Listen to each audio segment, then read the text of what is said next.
صدري ويسر لي أمري واحلل عقدة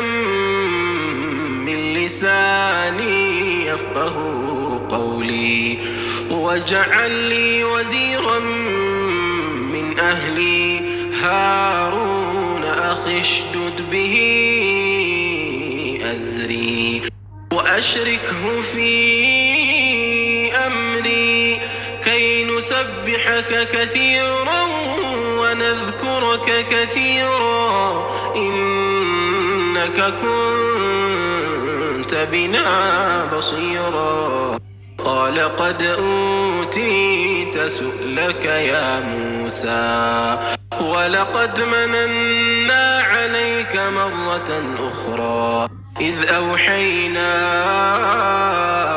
إلى أمك ما يوحى أن اقذفيه في التابوت فاقذفيه في اليم